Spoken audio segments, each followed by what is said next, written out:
In this atmosphere of growing crisis, London dispatches again expressed the belief that Japan is about to collaborate even more openly with Germany, that Japan is about to embark with the Germans in a plan whose ultimate aim is to seize and hold all the strategic points governing ocean traffic. Berlin.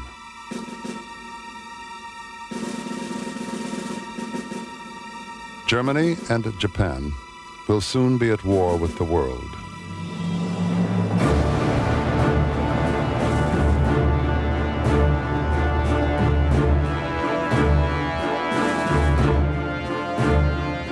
For these men, modern war means mobile war, in which their hunger for conquest is driven by a thirst for oil.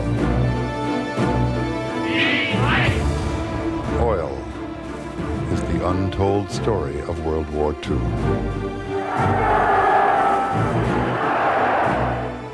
Oil was a very important dimension of the global conflagration called the Second World War. It had a critical impact, a decisive impact on strategy and the conduct of the war, and it was central to the outcome. Hitler came to power in 1933 in the midst of the Great Depression. He built the Autobahns, a network of superhighways. He put Germany back to work. Das neue deutsche Reichsautostraßennetz ist nicht nur in der Anlage das gewaltigste, was es diese Art auf der Welt gibt, vorbildlichste, das es gibt. Es wird auch mehr als alles Übrige mithelfen, die deutschen Gaue, die deutschen Lande miteinander zu verbinden und in eine Einheit zu zwingen.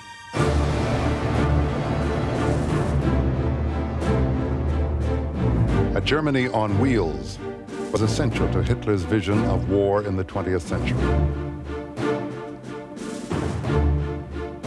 Hitler was fascinated by modern technology, especially by motorization. Motorization was the key to conquer large parts of the Soviet Union and of other parts of Europe. 1936, the Berlin Auto Show. Hitler took great pride in Germany's technological prowess, but Germany had almost no oil of its own to fuel Hitler's war machine. Germany's oil problem in the 1930s was a microcosm of Germany's general resource problem. The country is extraordinarily poor in natural resources. Coal, water, wood, earth, air, that's about what Germany has. And that's been, of course, over the period since the Industrial Revolution began, one of the great impetuses to German chemical development. German chemists were the best in the world, and Germany's leading chemical producer was a company called IG Farben. This was a firm that had enormous amounts of cash. In 1925, IG Farben was the biggest private corporation in Europe. In the middle of the 1920s, the challenge was to convert one of those few resources that the Germans had, brown and hard coal, into the lifeblood of a modern industrial system. IG had shown it could make synthetic oil in a test tube. Now it began to produce over 2,000 barrels a day. Coal was pulverized and liquefied under high pressure. The result was a substance with much the same properties as oil. It was an achievement that won IG scientists the Nobel Prize for Chemistry. But by the late 1920s, this expensive process, which was a very big engineering effort, was languishing because it simply could not compete with cheap oil in the world market. And it continued to languish until Hitler came to power, and he recognized in synthetic fuels a solution to one of his major problems as he built his war machine. German fuel production must be developed with the utmost speed. This task must be handled with the same determination as the waging of a war, since on its solution depends the future conduct of the war.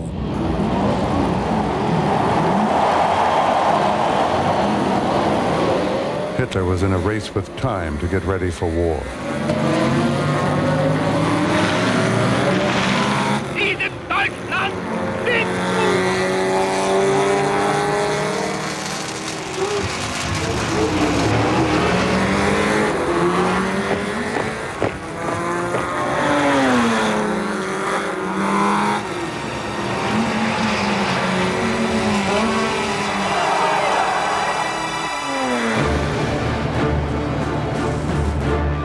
World War II began in 1939. Hitler invaded Poland in the first of a series of blitzkriegs.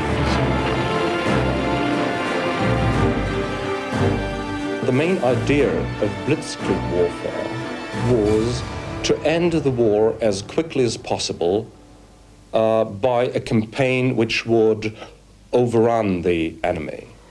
Because Germany had a crucial lack of raw materials, it could not afford to fight a long war.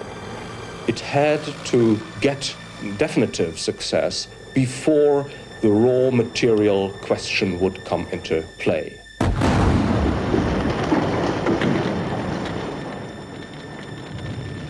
When Germany occupied France, she conquered large stocks of oil. And in 1940, the German oil situation was quite a good one. With the fall of Western Europe, Hitler's next target was the conquest of Britain. The Battle of France is over. The Battle of Britain is about to begin. Upon this battle depends the survival of Christian civilization. In the summer of 1940, the German Luftwaffe pummeled Britain. For a time, it looked like the Germans would win. Again, help would come from a test tube. While German chemists had invented a substitute for oil, the Americans had refined it and created a powerful new aviation fuel. Hitler's Air Force ran into the technological skills of the American oilmen. They had developed during the 1930s a 100-octane fuel. But it proved to be critical in the Battle of Britain because it gave the Spitfires greater power, greater lift, greater maneuverability in their air battles with the Messerschmitts.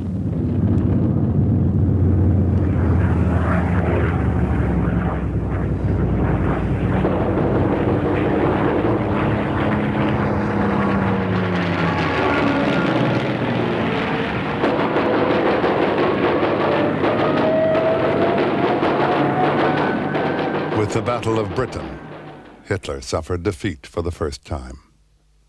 Today was the most costly for the German Air Force for nearly a month. It was officially announced that by 10 o'clock tonight, 175 raiders were known to have been destroyed by our fighters and anti-aircraft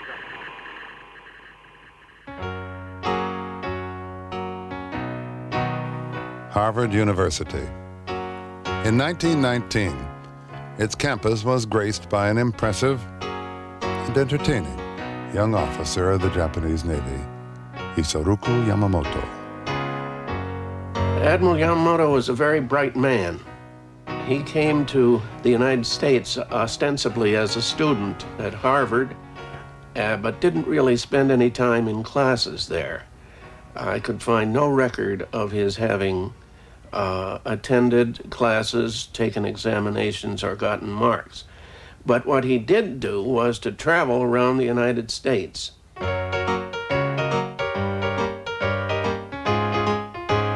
He wanted to see the extent of oil in the United States. He observed the tremendous productivity of the oil fields. Every place there were gushers, and oil was being piped and trucked all over, and there seemed to be no end of it. This extraordinary American oil industry was supplying 80% of Japan's oil. Yamamoto recognized that oil would be absolutely essential in the modern age, and it would be absolutely essential for a modern military.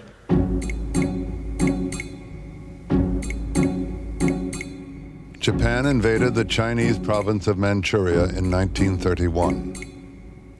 It was the first step in Japan's quest to capture all of Asia's vital resources.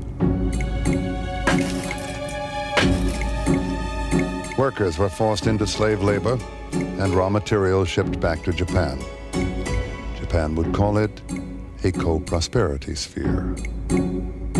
The term at the time, in my opinion, was really a code word for Japanese empire imperialism, because it was used to justify the expansion into North China and ultimately into the southern area region.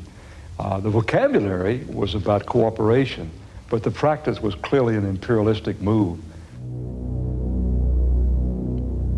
The Japanese had plans to dominate all of Southeast Asia. An island nation with few resources, Japan coveted the raw materials of the entire region. But the biggest prize lay furthest south, in the islands then called the Dutch East Indies.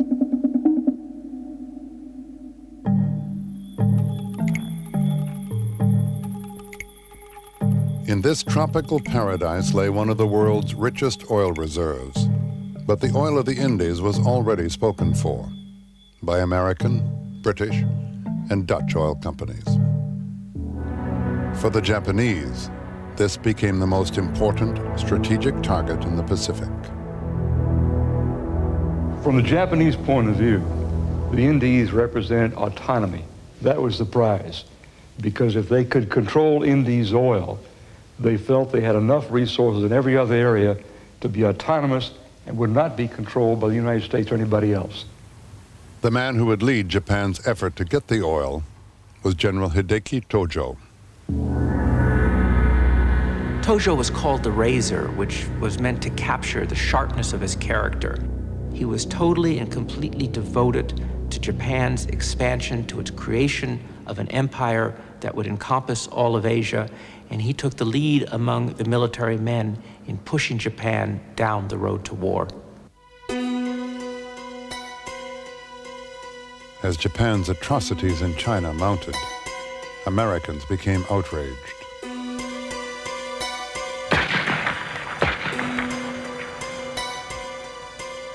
There was a tremendous amount of American concern about Japanese behavior in China.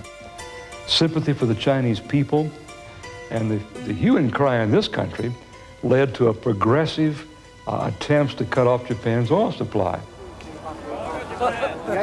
American public opinion clamored for an embargo. President Roosevelt feared an embargo could provoke a war.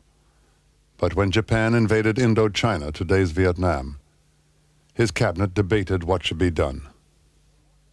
Nobody had an idea what to do except Morgenthau, Treasury. He said, let's freeze Japanese funds. Roosevelt, okay, but don't cut off the oil. He said that in the cabinet meeting itself. Well, the mechanism for freezing funds had the practical effect of cutting off Japan's ability to buy American oil. Therefore, for all practical purposes, in July of 1941, we cut off Japan's oil supply, and the clock started ticking. In Japan, Tojo was named prime minister. The Razor reacted sharply to the oil embargo. How can we let the United States continue to do as she pleases? I fear that we would become a third-class nation after 2 or 3 years if we just sat tight. From Japan's point of view, time was of the essence because the longer they waited, the quantity of oil that they had, particularly for the Japanese Navy, would be depleted by that much, and therefore it was very crucial to come to some kind of a decision, some kind of a compromise or war, one with the other, as quickly as possible. Among the leaders most opposed to war was the man who knew the U.S. firsthand since his days at Harvard, Admiral Yamamoto. To fight the United States is like fighting the whole world, but it has been decided, so I will do my best. Yamamoto was convinced that if Japan was to take the Indies, it must first take out the U.S. fleet at Pearl Harbor.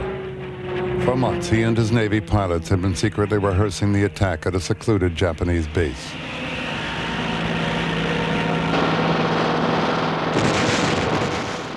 The theory was that once they got the oil, they would have to ship it by sea back to Japan. What was the major threat there? The American Navy. Where was the American Navy? Pearl Harbor. So the real thrust at Pearl Harbor was an attempt to knock out the fleet to protect the oil supply. December 7th, 1941.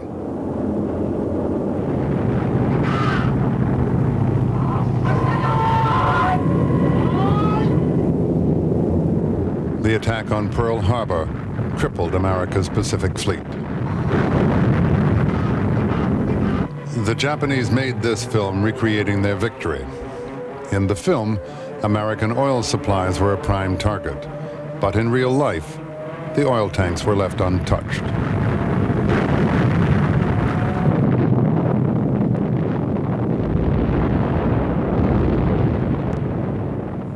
Yamamoto's staff was debriefed just after the war by Captain Roger Pino.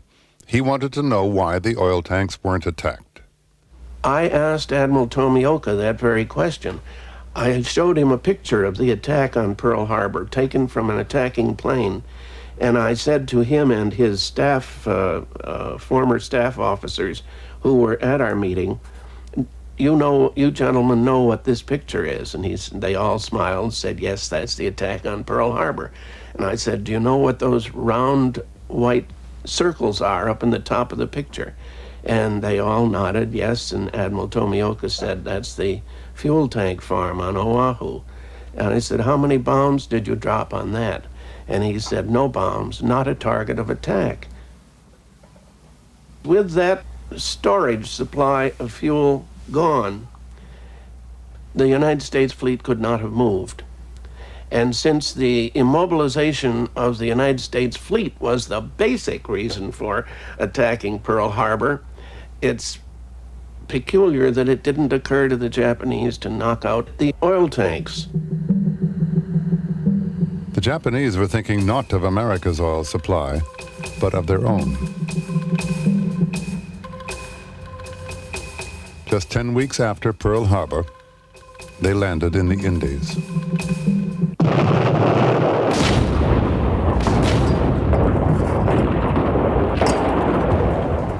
Before being evacuated, the oilmen laid plans to sabotage the wells and refineries. At that point, there was only a small contingent, about 15 men left, and they got out by boat. And when you talk with them, I've talked with Lloyd, his name was Shorty Elliott, huge man, he was Shorty Elliott. Afterwards, he said it was a mixed feeling, because on the one hand, they were destroying their life's work, the other hand, it was exhilarating.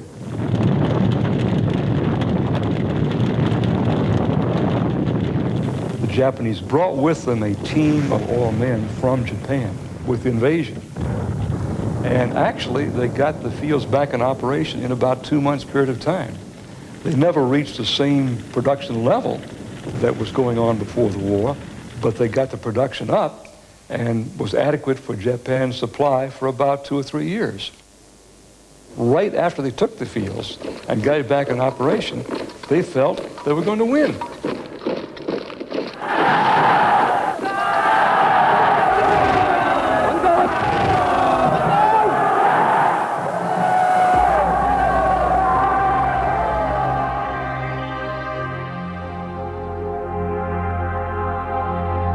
Hitler, too, was dreaming of oil. The great oil fields of the Soviet Union.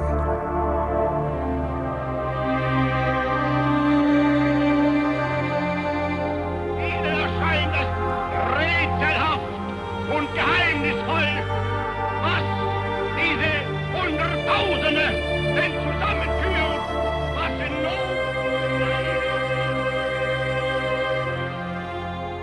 In June 1941, Germany invaded Russia.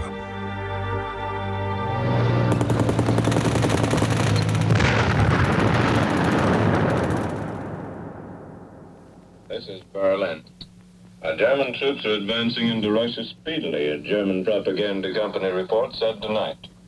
The reporter compared the campaign to that in Poland because of the character of the terrain and the speed.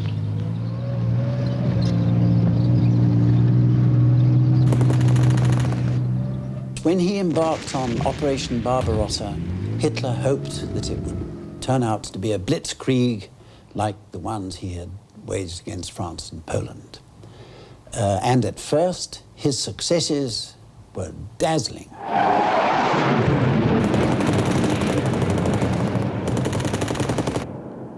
But soon the territory the Germans were conquering became their enemy. This distances in Russia are unbelievable. Russia is not a country, Russia is a continent. You cannot finish with a blitzkrieg of some months or some weeks. I had Goering say 3 months is the maximum time we need to break the resistance of Russia. This was completely wrong. Without proper roads, German tanks and trucks burned twice the fuel anticipated.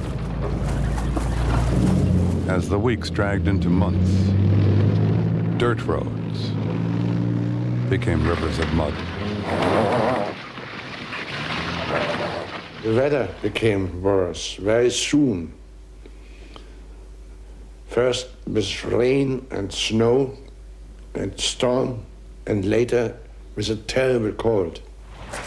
So that the German advance really stopped in the mud.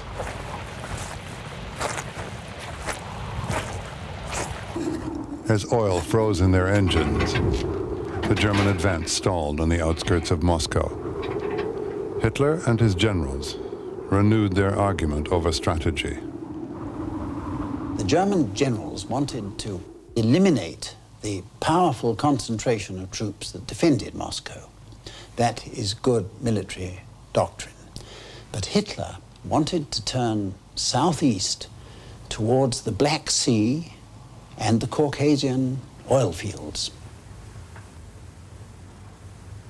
Most German generals hoped to fight the decisive battle in order to beat Russia. But this was somehow an old-fashioned viewpoint. Hitler had a more modern approach towards war. My generals know nothing about the economic aspects of war. In the end, Hitler decided oil would be the objective. This was Hitler's very personal decision, because he knew that the generals of the Army High Command had little understanding to fight a campaign in order to occupy oil wells. There was one general who shared Hitler's vision, Erwin Rommel. In an ambitious plan they called the Grand Strategy, Hitler would dominate not only Europe, but all of the Mediterranean and the Middle East. If it worked, Hitler would control the oil of the Caucasus. Rommel would thrust across North Africa, cross the Suez, and move up through the Middle East to link up with forces advancing toward the oil. It was an audacious plan tailor-made for Rommel. What set Rommel apart from most other generals was his instinctive feel for the battlefield. He knew when to attack, how to attack at the most unexpected point and achieve success. And this he did repeatedly. Rommel's Africa Corps took on not only the British, but more than 1,000 miles of the North African desert. Fuel for his tanks and for his trucks was always a limiting factor. Between Tripoli and Benghazi, you're looking at 500 or 600 miles. So there were tremendous distances and there was simply not enough gasoline. What Rommel did was to capture, when he could, and he did often, fuel stocks from the British, and he actually used them as filling stations en route. At one point, 85% of Rommel's transport consisted of captured vehicles. It frustrated him not getting that same resourcefulness from his supply officers. It has become the habit for quartermaster staffs to complain at every difficulty instead of getting on with the job and using their powers of improvisation, which indeed are frequently nil. Rommel hugged the coast, tanking up with fuel delivered at ports along the way. But as time went on, his shipments dwindled. The British had broken his codes, and they were listening in as he demanded to know when the next tanker was due. Rommel, in his desperate effort to assure himself the oil supplies he needed, became, in a sense, his own enemy, because he was asking not only where is the oil, but on what ship it is, when will it arrive, and this was all very valuable information.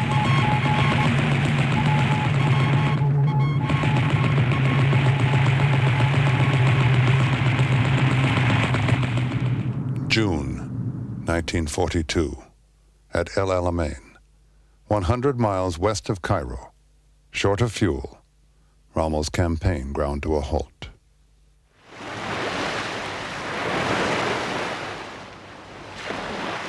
By comparison, the British were swimming in oil.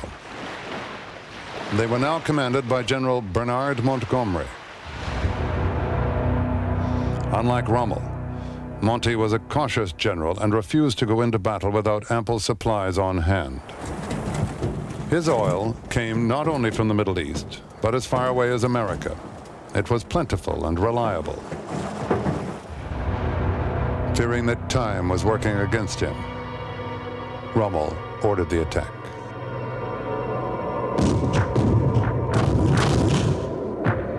But the British defenses held firm, and the Afrika Korps was forced to retreat. Rommel recorded the battle in his diary. August 31st, 1942. Due to heavy going, the Afrika Korps petrol stocks were soon badly depleted. At 1600 hours, we called off the attack on Hill 132.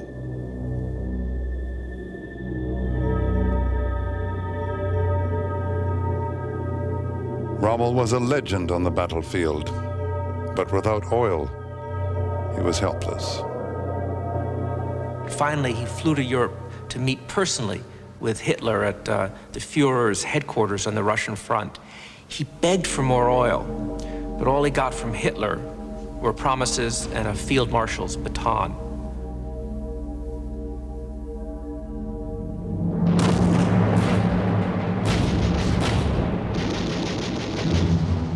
While Rommel was away, Monty counterattacked. The Battle of El Alamein sent the Germans reeling.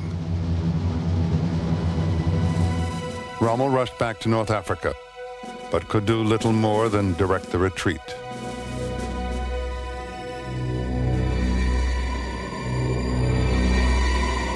Monty had taught him a bitter lesson. The bravest men can do nothing without guns. The guns, nothing without plenty of ammunition. And neither guns nor ammunition are of much use in mobile warfare unless there are vehicles with enough petrol to haul them around. Rommel's defeat in North Africa meant the shattering of the grand strategic vision. Now the question of the capture of Baku and Russian oil depended exclusively on the German armies that were fighting in the Caucasus. First stop on the road to the great oil field at Baku was Maikop, a smaller field in the foothills of the Caucasus Mountains. General Steinhoff was with Hitler just before the victory. I met Hitler in 42 in September. He was flying high, he was in very good spirits, and he said, now I have the oil, now I have Maikop. And then, after having the oil, I proceed along the street across the mountains to Baku. If I have the oil, we can proceed to India. He was mighty mistaken. Capture by the Nazis of a Caucasian oil field turns out to be a hollow victory. The Russians have applied the scorched earth policy, and the prize for Hitler's oil prospectors is a blazing ruin. German cameramen had been sent to photograph a success story.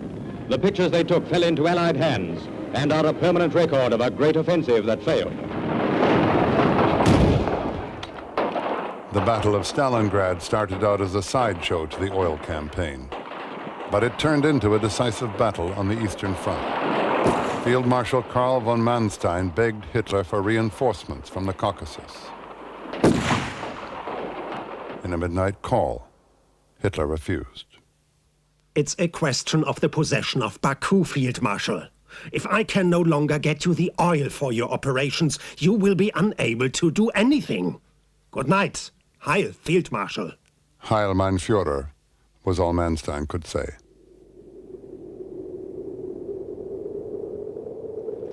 But the route to Baku was blocked in the Caucasus Mountains by fierce Russian resistance. Hitler's dreams of Baku oil turned into a nightmare. The effect on the German economy was deadly. This was, of course, for Hitler, who was probably thinking in terms of energy from first hand, it was of his defeat. From then on, he knew he would not win the war.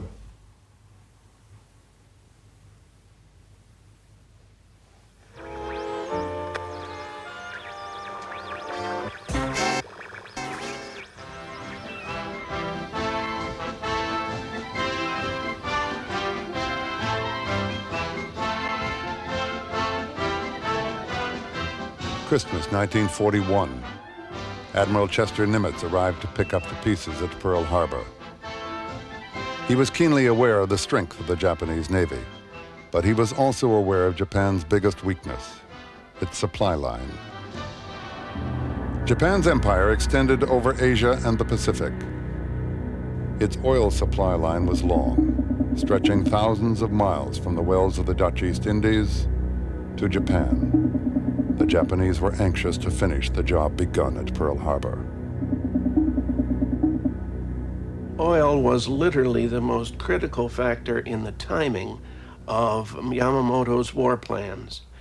As he said on many occasions, the Japanese Navy could fight for 1 year, but after that, he did not know. 6 months after Pearl Harbor, the Japanese launched their attack on U.S. forces at Midway Island. This time, the Americans were ready.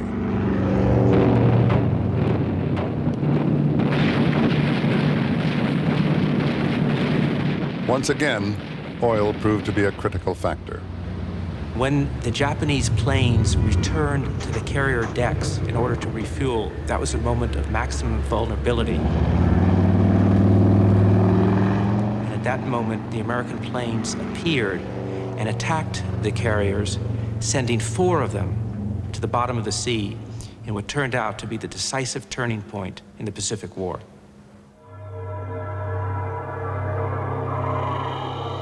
Nimitz now went after Japan's oil supply line with a vengeance. To demoralize American submarine crews, Japan turned to Tokyo Rose. We know very well that American submarines have headed west from Pearl Harbor. If American submariners are wise, you will turn back. Certain death awaits you over here. And now I'll play for you unfortunate Americans a popular recording. The Navy effectively cut off Japan from its raw materials in its colonies.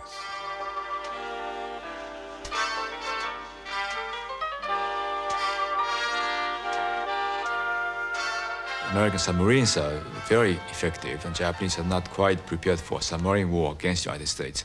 So with submarines all over Southeast Asia, it became more and more difficult to ship these goods back home. And so there was no point, having conquered these things, if you cannot make use of them, there was not much point in doing that. And I think that was the fatal flaw in Japanese thinking about this. For the Americans, supply logistics were central to strategy. Warships no longer had to go back into port, but could refuel from roving oil tankers. They helped give the Navy in the Pacific its long legs. As the Navy went island hopping westward, huge floating bases were established offshore, complete with oil tankers and fuel barges. The scale was really enormous. On one island alone, the American forces were delivering 120,000 barrels of oil a day. Consider that against the Japanese Air Force, whose entire consumption was only about 20,000 barrels a day throughout all the military theaters. So on this one island alone, 6 times as much oil was being delivered by the Americans as the Japanese Air Force was consuming everywhere. American oil flowed so abundantly in the Pacific that it was even poured on dirt roads to keep the dust down. But the effort to supply oil in the Battle of the Atlantic was faring badly. The Navy reports that the 8,000-ton tanker Pan Massachusetts has been attacked off the Atlantic coast. And there are other but unconfirmed reports of additional sub-attacks. Just as American subs were stalking Japanese tankers in the Pacific, so too were German U-boats plying the Atlantic.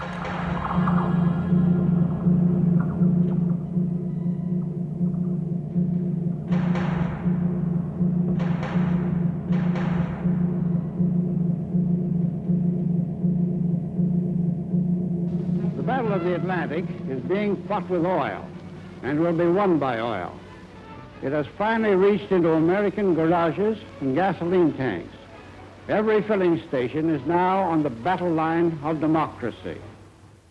To achieve victory, America would be called upon to supply 6 out of the 7 billion barrels of oil used by the Allies. U.S. oil czar Harold Ickes was confident he could deliver. His first step was to get the oil from Texas to the northeast. The Big Inch was born. It's the last mile for the Big Inch. To the eastern states, the world's largest oil pipeline, built in just 1 year, will carry a 1,500-mile river of oil from Texas fields at the rate of 300,000 barrels a day. The sponsor of the $95 million Dream Pipe, fuel chief Harold Ickes, promises more gas for the east, but not for non-essential driving. Big job of the pipeline is to supply the armed services with fuel for attack. June 6, 1944. D-Day. 175,000 troops hit the beach at Normandy. Right behind was the oil. The invention and manufacture of the lifeline, which carried petrol for the Allied armies in Europe, is a work of genius. Dubbed the pipeline under the ocean, or Pluto, it was an achievement for its time. But it ran into technical snags and ended up carrying less than 1% of the Allies' needs. The rest came like everything else, by ship.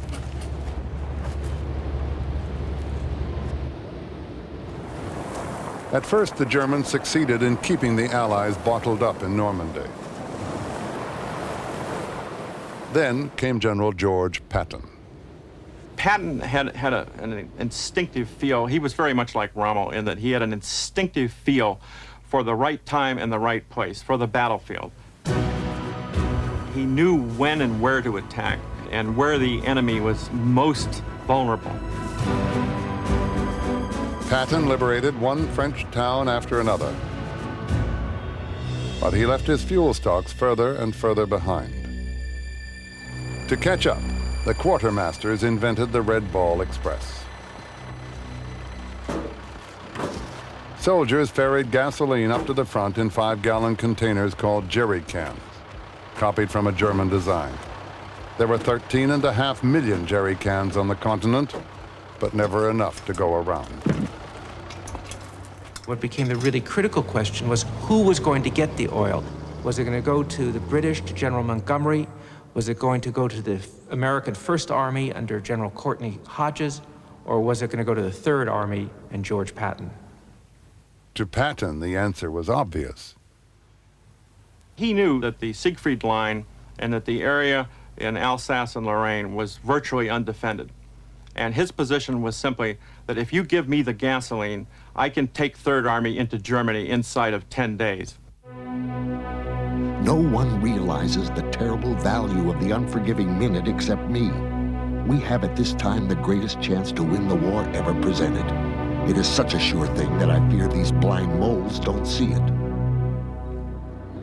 But his boss, General Eisenhower, was committed to the Allied armies advancing on a broad front and decided to split the gas evenly. Patton was furious.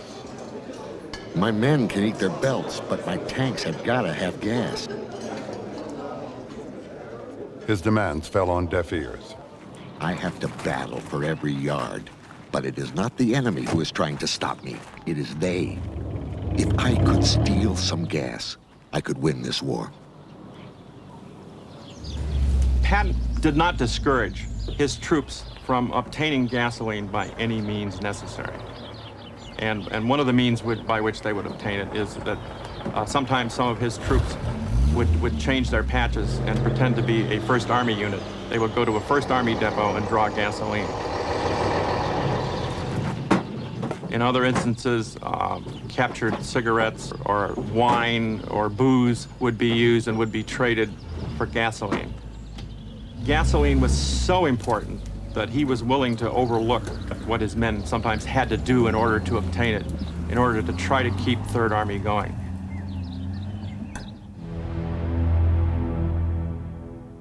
But Patton's tactics required a vast amount of fuel. Without it, his advance stalled. It really became a situation where the Germans were able to bring in some reinforcements. The weather changed for the worse, and Patton ended up with a number of battles of attrition, particularly around Metz, that turned out to be very costly.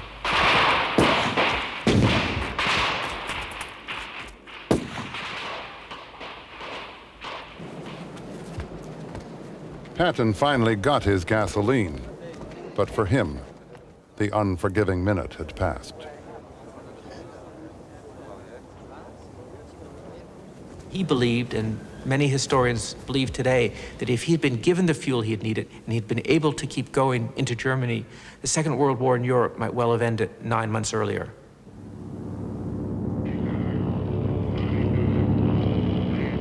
The American Air Force was convinced that the way to shorten the war was to target Hitler's oil supply.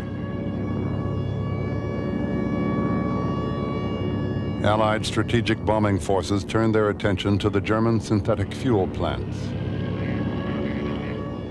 I.G. Farben's experiment of turning coal into oil had grown into a vast industry.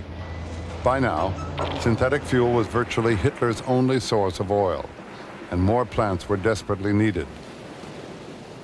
To build them, I.G. tapped a new source of labor: the concentration camps.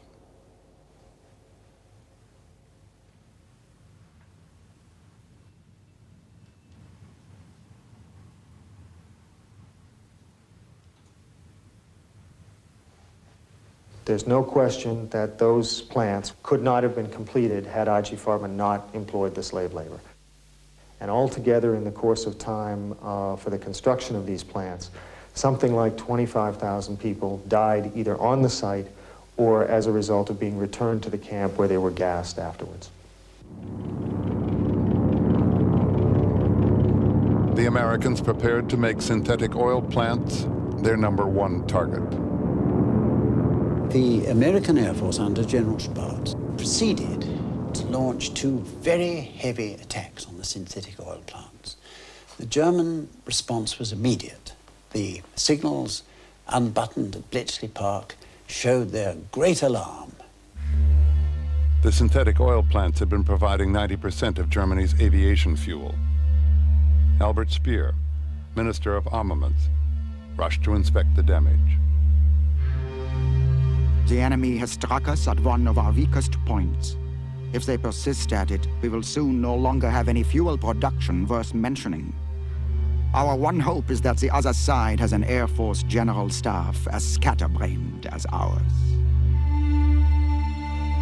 The Americans prosecuted this campaign with great vigor, making in all nearly 100 attacks, and production of aviation spirit, as required by the German Air Force, had sunk to 1/4% of what they needed. Ironically, the Germans had just developed the world's first jet fighter. But with so little fuel, they needed farm animals to get it to the runway. This movement on the airport was partly done by cows. And if you looked at this picture, having 3 of the most modern jet fighters sitting on the ground and towed by cows, this makes a picture which is unbelievable, ridiculous. But this has shown our present situation.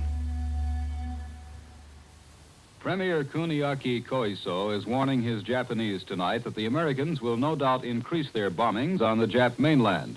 This comes in the wake of the greatest B-29 attack so far on Tokyo, portions of which were turned into a shell.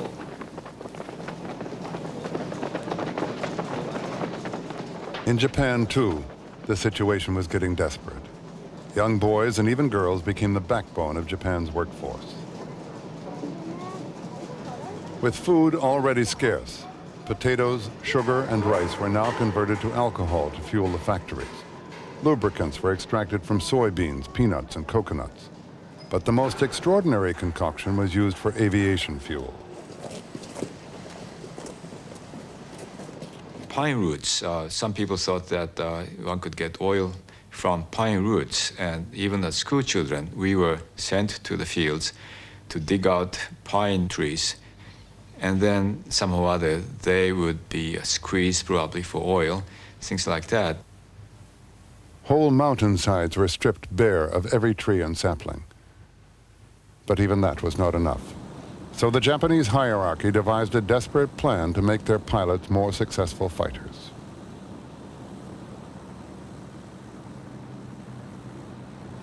The pitch they made to the pilots was, we are losing planes without getting any results. This is not a matter of force, but any pilots who wish to participate in this very effective attack method, they can put their names in a bowl. There is no coercion. There is no shame if you don't. They emphasize this. But every pilot on the base at Mabalakat put his name. They crawled out of their hospital beds to come and put their names in it. And this was the beginning of the Kamikaze Corps.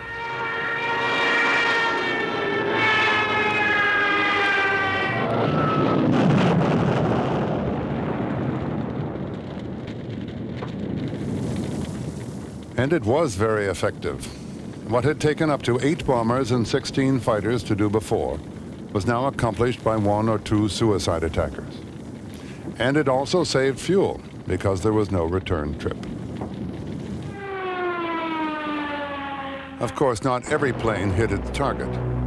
One pilot, fished out of the water, gave valuable clues about the state of Japan's oil situation.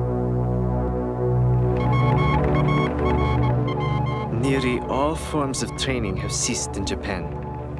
There are 2 men in each plane, because neither of the 2 men were experienced enough to pilot the plane alone. Pine root is used for fuel, but the process is absurd. It takes about 100,000 roots for one plane to complete a mission.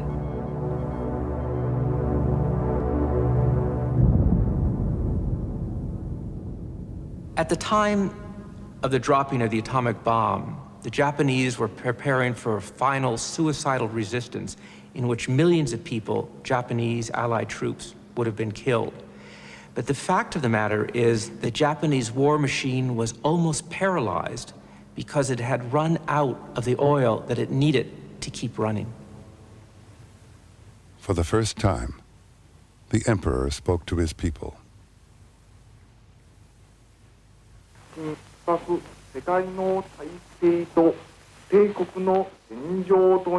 People on August 15th, when they heard the news that the emperor had decided to surrender, people just went to the palace to bow their heads, hundreds of them, feeling guilt that they had let the emperor down.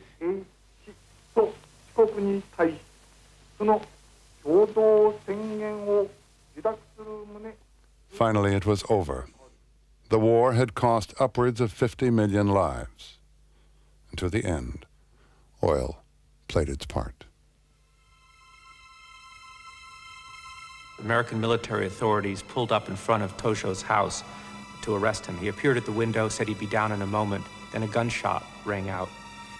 At that moment, Tojo, who had taken Japan into war, saying that the country was going to run out of oil, Tojo's own life hung in the balance, not because there were no doctors, because there were doctors about, but because they could not find an ambulance with gasoline to get to him.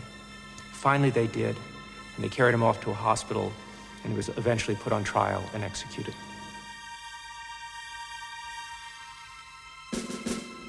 As the Russians closed in on Hitler's bunker in Berlin, he made plans for his own suicide. He killed himself, and then his aides took his body And there, amidst the ruined monuments of what was to be the 1,000-year Reich, they doused his body with gasoline and set it aflame.